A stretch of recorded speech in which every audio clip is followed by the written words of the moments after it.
Dios bendiga vuestras almas. La gracia del Señor sea con cada uno de ustedes. Venimos con una reflexión de la bendita palabra de Dios, como acostumbramos a hacerlo.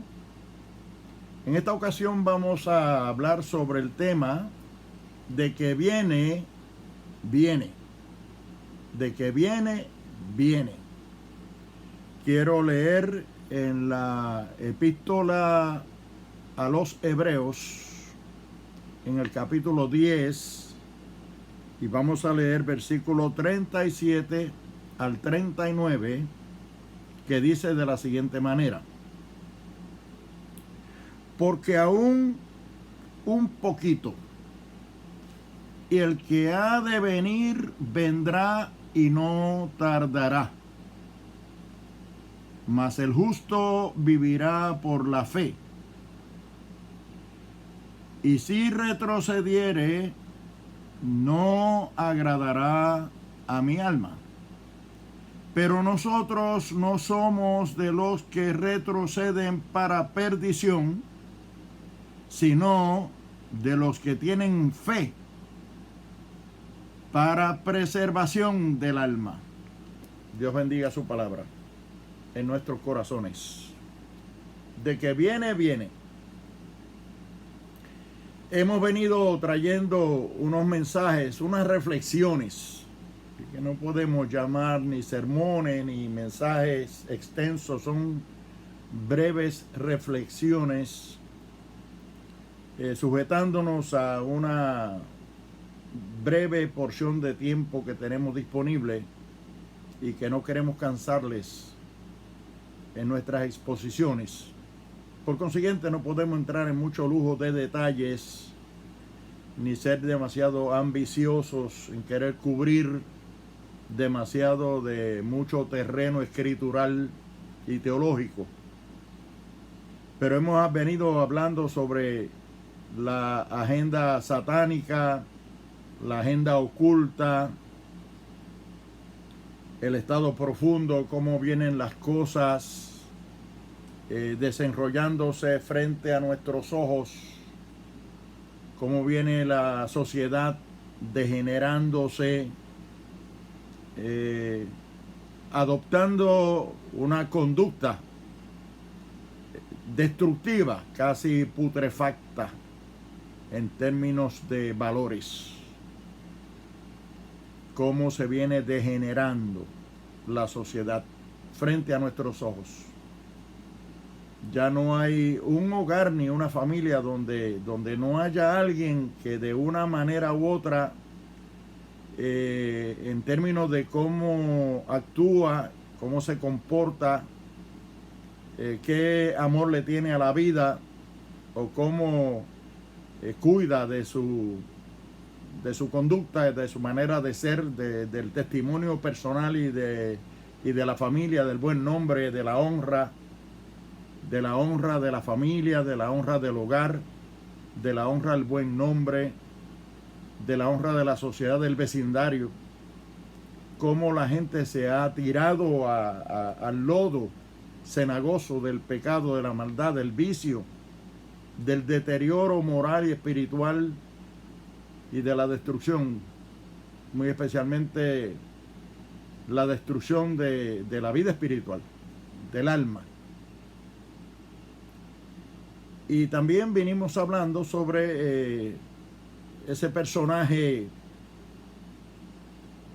terrorista o aterrador que habrá de aparecer en el fin del tiempo, que se llama la bestia, también se llama el anticristo, se llama el hijo de perdición, el hombre de pecado.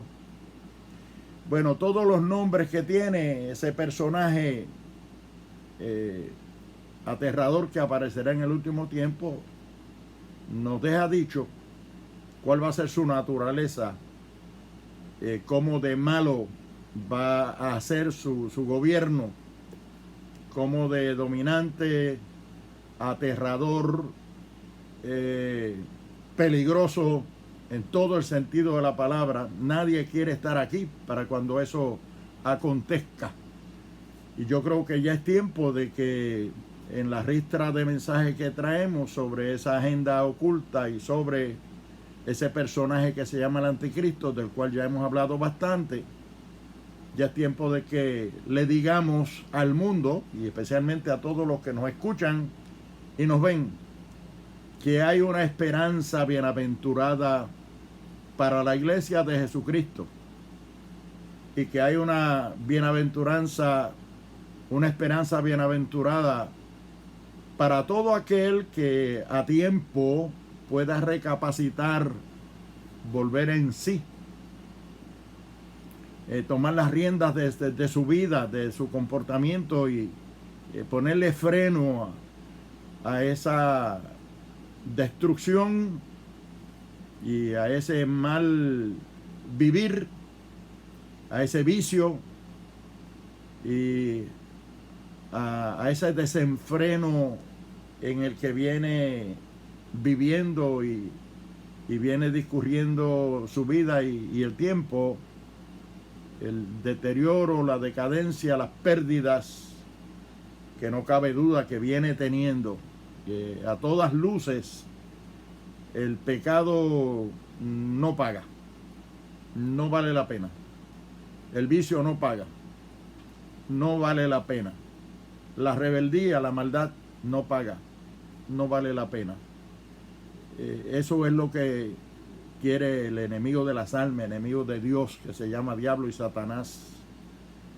A esa es la gente que viene buscando y sobre la cual va a gobernar la bestia y el anticristo. Esa es la gente que van a quedar marcados como súbditos, como parte del séquito del anticristo, sobre los cuales estará reinando y a los cuales le amargará la vida en el momento en que se vire contra Dios, como habrá de hacerlo, porque eso es lo que dice la palabra que acontecerá. Pero a nosotros nos compete hablar de la esperanza bienaventurada que tenemos en Cristo Jesús, todos los que le hemos aceptado como nuestro Salvador personal, todos los que le hemos reconocido como el Hijo de Dios, como el enviado de Dios, como el Mesías prometido, como el Redentor, el Salvador del mundo, el Cordero de Dios, todos esos términos y todos esos nombres que aparecen en las Sagradas Escrituras y que corresponden a la segunda persona de la Trinidad, el Hijo de Dios, que se llama Jesucristo, nuestro Salvador, nuestro Redentor, que vino aquí a esta tierra a buscar y a salvar lo que se había perdido. Él predicó la palabra, enseñó la palabra, la vivió, la modeló, la ejemplarizó, dio su vida. Como cordero fue llevado al matadero y como oveja delante de los trasquiladores enmudeció y no abrió su boca. Le costó su sangre, le costó su vida y le costó un precio muy caro, la salvación de nuestras almas y el perdón de nuestros pecados. Pero levantó un pueblo nuevo para que todo aquel que en él cree no se pierda, mas tenga la vida eterna. Todo el que en él cree tiene vida eterna, tiene esta esperanza bienaventurada de la vida eterna. Y a esa iglesia, a ese pueblo que salvó con su sangre, ese pueblo que ha creído en él y que se ha dispuesto a servirle y a seguir su modelo, su ejemplo de sufrimiento, de ser perseguido, de tolerancia, de mansedumbre, de obediencia a Dios. Ese pueblo no está perdiendo su tiempo, porque ese pueblo está cubierto por la promesa de que Él vendrá otra vez. Él vino a buscar un pueblo nuevo, ese pueblo que se llama la iglesia, que está compuesto por todos aquellos que han creído en Jesucristo, lo han confesado como Salvador personal, se han propuesto perseverar en sus caminos, dejando atrás el pecado, comenzando una vida nueva, una regeneración de su vida, dispuestos a sufrir, como dije, y a pagar el precio. Él le dejó una promesa a ese pueblo, a todos nosotros, a todos los que hemos creído y estamos esperando en esas promesas que Él nos hizo, que no solo hemos sido bendecidos y beneficiados con esa salvación, con ese perdón, con esa promesa de vida eterna, sino que también estamos cubiertos por esa esperanza bienaventurada de que Él vendrá otra vez a buscarnos, a buscar a su iglesia, a buscar su pueblo. Él se comprometió con nosotros. Si le hemos creído para salvarnos, si le hemos creído para perdonarnos, si hemos creído en su muerte vicaria en la cruz del Calvario y en todo lo que hizo por nosotros para salvarnos, ¿cuánto más debemos creerle la promesa que nos hizo de que Él vendría otra vez a buscarnos para llevarnos consigo al paraíso, aquel paraíso que le prometió a aquel ladrón que se arrepintió y se convirtió mientras estaba colgado, mientras estaba enclavado a aquella cruz, y que le dijo al Señor: acuérdate de mí cuando vengas en tu reino. El Señor le dijo: de cierto te digo que hoy estarás conmigo en el paraíso. Así que hay un paraíso que Él nos ha prometido, ese paraíso donde está aquel hombre arrepentido allí, salvado por Jesucristo en la misma cruz. Nosotros habremos de ir a ese paraíso que está en el tercer cielo, como dice el apóstol San Pablo en la segunda carta a los Corintios, en el capítulo 12, del 1 al 4. Hay un paraíso, dice el apóstol, que está en el tercer cielo. Y es donde nosotros vamos a ir a morar con nuestro Señor Jesucristo.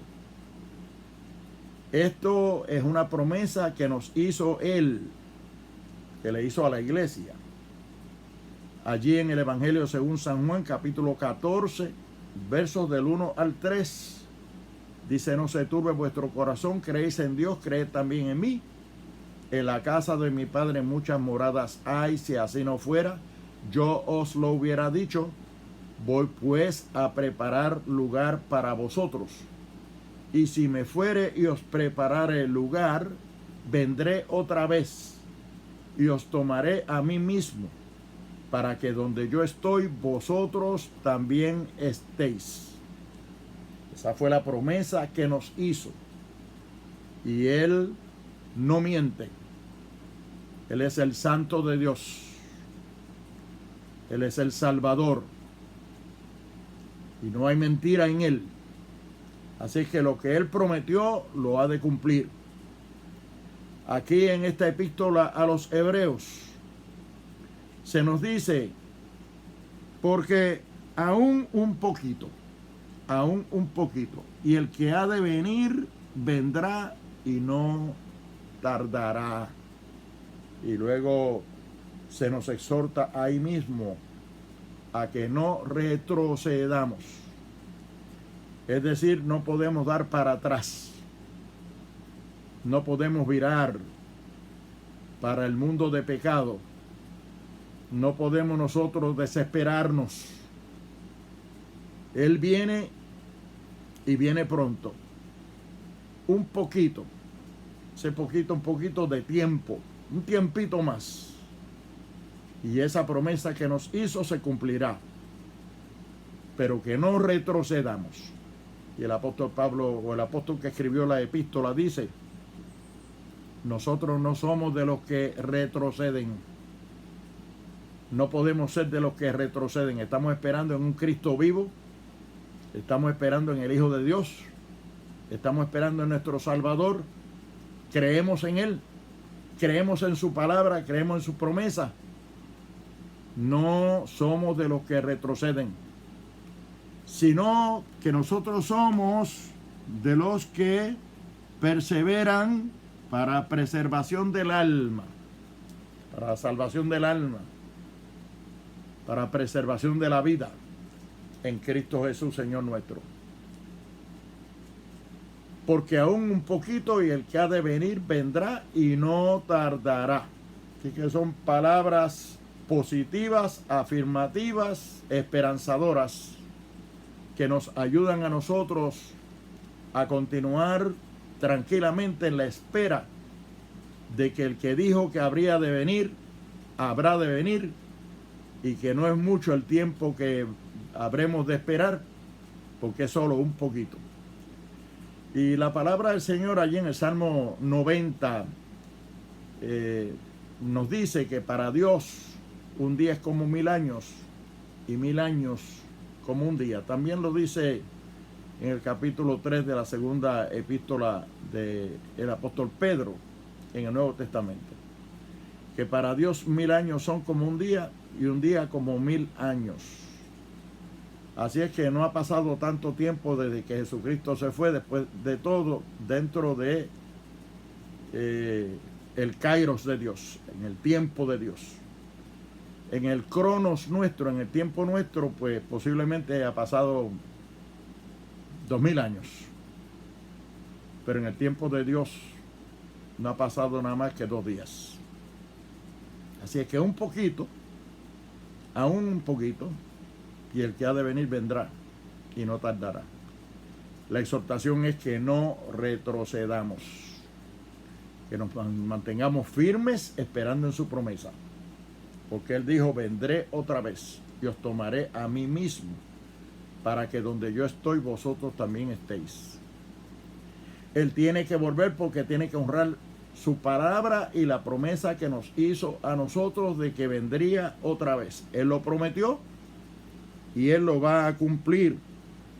Tiene que venir porque Dios el Padre se encargó de enviar ángeles a dar testimonio a la iglesia primitiva y por ende a todos nosotros, a sus discípulos que estuvieron con Él durante su ministerio terrenal y que sufrieron tanto su partida cuando Él se fue. Pero allí en el libro de los Hechos, en el capítulo 1, versículo 9 al 11, cuando los discípulos fueron a despedir al Señor al Monte de los Olivos y lo vieron irse al cielo y quedaron ellos solos, esperando en la promesa que Él les hizo de que habría de venir otra vez, por si acaso había algo de duda o de incredulidad en ellos, o de falta de fe. Dios se encargó de enviar ángeles a dar testimonio a aquellos discípulos entristecidos que despedían al Señor cuando se iba al cielo. Y ahí dice,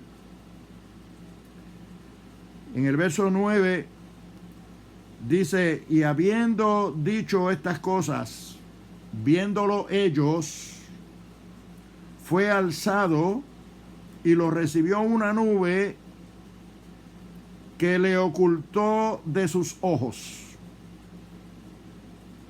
Y estando ellos con los ojos puestos en el cielo, entre tanto que él se iba, he aquí se pusieron junto a ellos 2 varones con vestiduras blancas, los cuales también les dijeron: varones galileos, ¿por qué estáis mirando al cielo?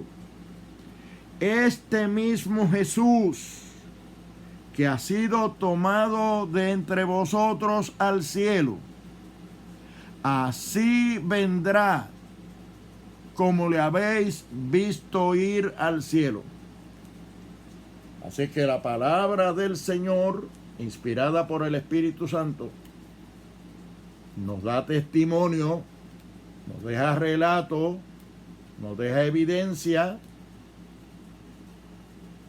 que Jesucristo tiene que venir otra vez. Él lo prometió, Dios ratificó esa promesa, enviando ángeles que testificaran que ciertamente Él habría de venir otra vez, de la misma manera que se fue al cielo, así habrá de venir otra vez. Es promesa de parte del Señor, confirmación por parte del Padre de que habría de venir. Jesucristo vendrá otra vez a buscar su iglesia.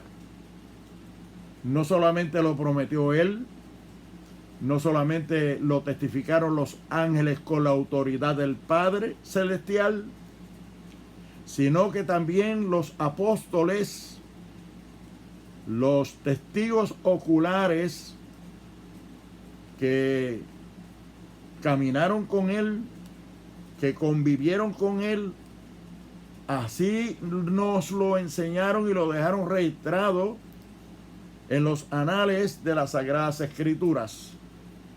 Y se enseñó en la iglesia primitiva como doctrina, y se ha enseñado en la iglesia a través de la historia, y se enseña hasta el día de hoy como doctrina, que Jesucristo vendrá otra vez. En Primera de Tesalonicenses, capítulo 4, y versículos del 13 en adelante, dice de la siguiente manera: tampoco queremos, hermanos, que ignoréis acerca de los que duermen, para que no os entristezcáis como los otros que no tienen esperanza. Porque si creemos que Jesús murió, y eso lo creemos, que Jesús murió, y resucitó, también lo creemos que resucitó, así también traerá Dios con Jesús a los que durmieron en Él. Por lo cual os decimos esto en palabras del Señor, que nosotros que vivimos, que habremos quedado hasta la venida del Señor, no precederemos a los que durmieron. Porque el Señor mismo, con voz de mando, con voz de arcángel y con trompeta de Dios, descenderá del cielo. ¿A dónde lo vieron ir? Los discípulos que lo despidieron en el Monte de los Olivos lo vieron ir al cielo. ¿De dónde vinieron los ángeles que testificaron? Del cielo. ¿A dónde miraron? Al cielo. Ese mismo Jesús que habéis visto ir de entre vosotros, así como le habéis visto ir, así vendrá otra vez, dijeron los ángeles. Y aquí dice de esta manera: porque el Señor mismo, con voz de mando, con voz de arcángel, con trompeta de Dios, descenderá del cielo, y los muertos en Cristo resucitarán primero. Luego nosotros, los que vivimos, los que hayamos quedado, seremos arrebatados juntamente con ellos en las nubes para recibir al Señor en el aire, y así estaremos siempre con el Señor. Por tanto, alentaos los unos a los otros con estas palabras. Sé que esa palabra y esa narrativa y esa promesa que ha quedado para la iglesia como doctrina, como enseñanza cardinal, de que Jesucristo murió, resucitó, ascendió a los cielos, pero que habrá de volver otra vez a buscar a su iglesia, a su pueblo, es una realidad indubitable, incuestionable, evidenciable, ratificada, y la cual habrá de tener su cumplimiento cabal, pero tenemos que esperar ese momento, ese ratito, ese poquito. No nos desesperemos.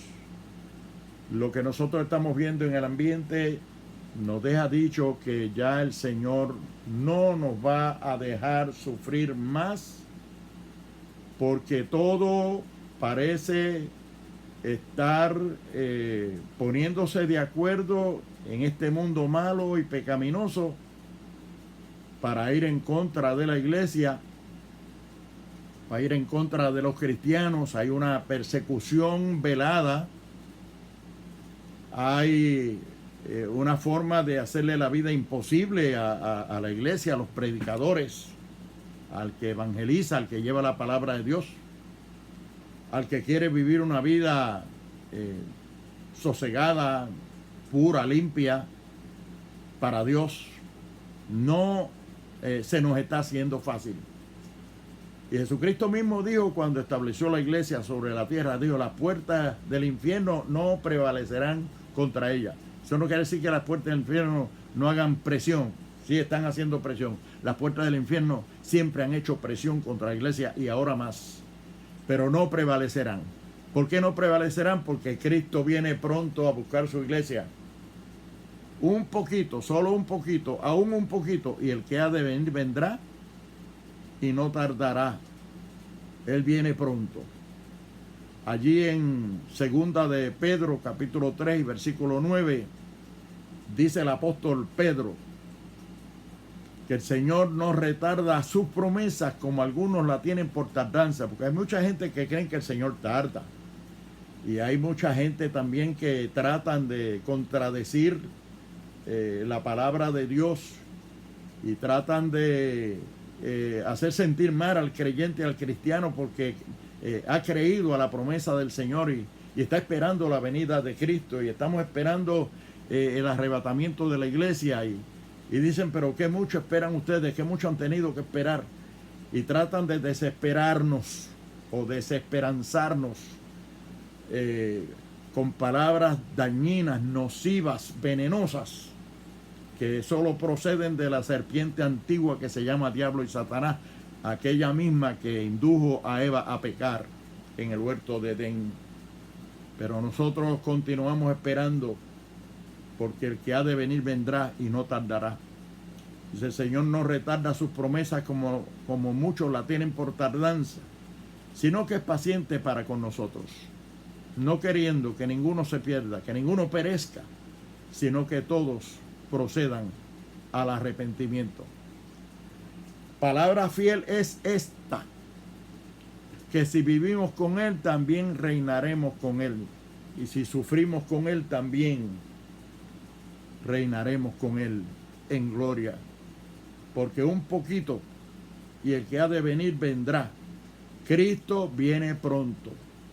En el Nuevo Testamento encontramos tantas referencias, tantas citas bíblicas, tantos pasajes bíblicos que abundan en prueba, en evidencia escritural de que esta promesa que el Señor le hizo a la iglesia es real, y que Él habrá de cumplir esa promesa que nos hizo, de que habrá de venir otra vez a buscar a su pueblo para llevarlo al paraíso, a esas moradas que Él fue a preparar para nosotros. Voy pues a preparar lugar para vosotros, dijo Él mismo. Voy pues a preparar lugar para vosotros. Y si os preparare, vendré otra vez y os tomaré a mí mismo, para que donde yo estoy, vosotros también estéis. Es el deseo de Él estar con nosotros. La iglesia se compara con la novia del Cordero, y se le llama la novia del Cordero. Es la prometida, es la desposada. De la misma manera que en Oriente el novio tenía que pagar una dote, pedir la novia al padre, ir a la casa, pedir la novia, pagar una dote, desposarse con ella, dejarla comprometida, casi casada con él, y se iba a buscar casa para luego llevársela. Aquí nos habla Jesucristo de que Él fue a su casa, a la casa de mi Padre, dice, en la casa de mi Padre muchas moradas hay. Si así no fuera, yo os lo hubiera dicho. Voy pues a preparar lugar como esposo responsable, como novio responsable, como prometido responsable, como desposado responsable. Fue a preparar lugar para su iglesia, para su novia, para su desposada, que es la iglesia. Y al tener esa morada preparada, que fue a preparar, vendrá otra vez, como hacía el novio, que después que dejaba a la novia pedida y desposada y comprometida, cuando menos ella se percataba, aparecía el novio y venía a buscarla para llevársela, para que estuviera con él para el resto de su vida, como esposos, como marido y mujer. De esa misma manera, análogamente, Jesucristo pagó la dote por su novia, por su desposada, por su prometida, que es la iglesia.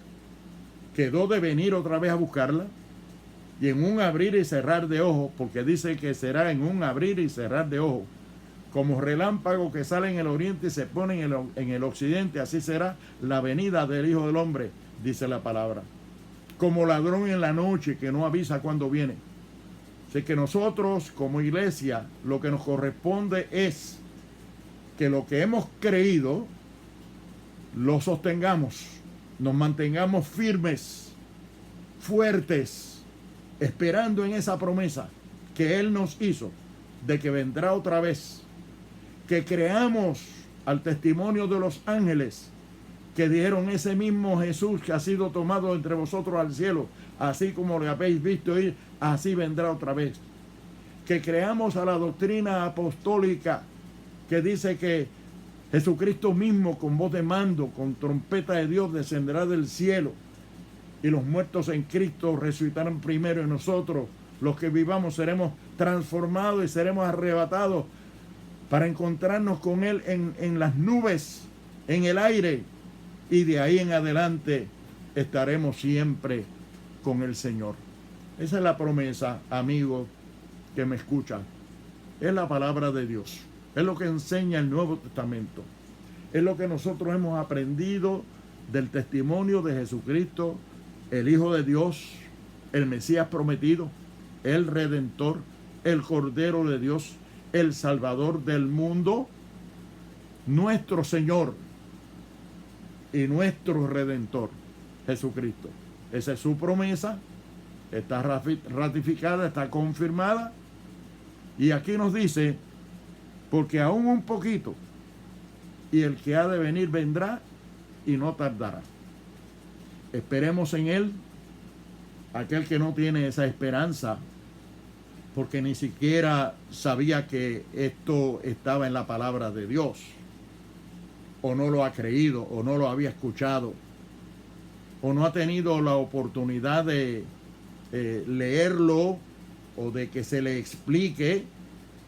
Si bien es cierto que hoy no tenemos tanto tiempo para hablar explícitamente y detalladamente y abundantemente, pero en esencia hemos dicho que Jesucristo murió en la cruz del Calvario, resucitó, ascendió a los cielos y prometió regresar otra vez a buscar su pueblo, su iglesia, aquellos que han sido lavados con la sangre de Jesucristo, que hemos creído en Él y a Él, y perseveramos en sus caminos, en la misma paciencia, en el mismo testimonio que Él vivió aquí.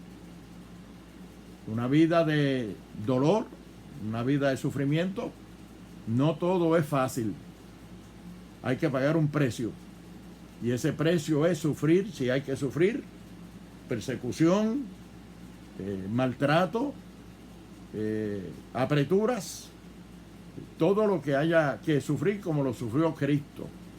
Él nos dio el ejemplo, y nosotros no podemos ser distintos a Él, ni mejores que Él tampoco, ni tampoco podemos ser mejores que los apóstoles, que muchos de ellos fueron martirizados, fueron muertos por causa del Evangelio y por causa del testimonio de Jesucristo. Hoy no es fácil perseverar en los caminos del Señor, lo sabemos. El pecado abunda, los atropellos abundan más, Los gobiernos se ensañan contra la iglesia, los gobernantes, los que tienen el poder, los malos, los pecadores, porque quieren persistir dentro del pecado y de la maldad, y la iglesia les resulta incómoda.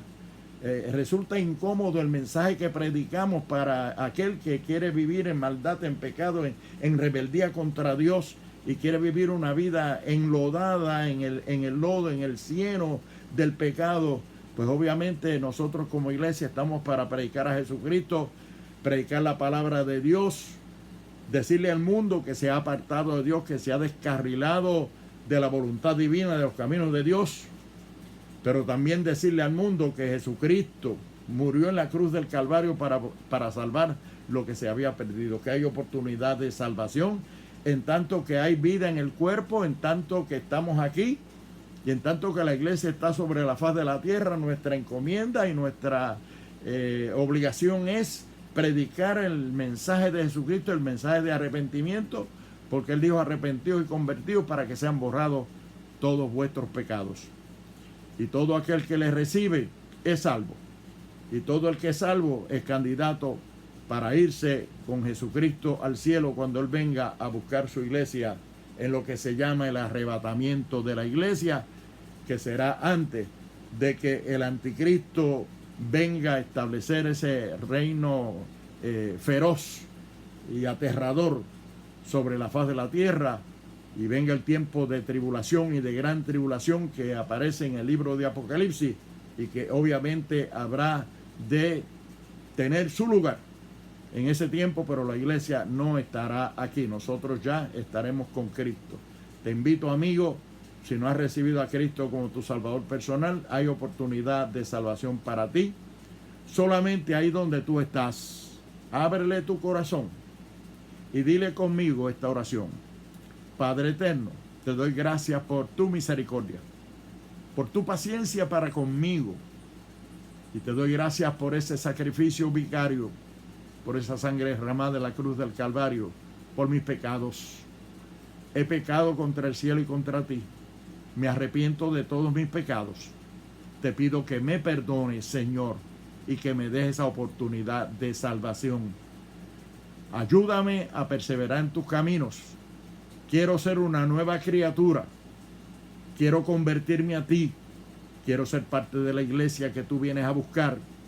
Sálvame, lávame de mis pecados y escribe mi nombre en el libro de la vida, y ayúdame a perseverar en tus caminos. Gracias, Señor, por el perdón. Gracias por aceptarme como tu hijo. Y tú, Señor, haz tu trono en mi corazón, en mi alma, en mi vida, en mi conciencia, en todo mi ser. Gracias, Padre. Amén.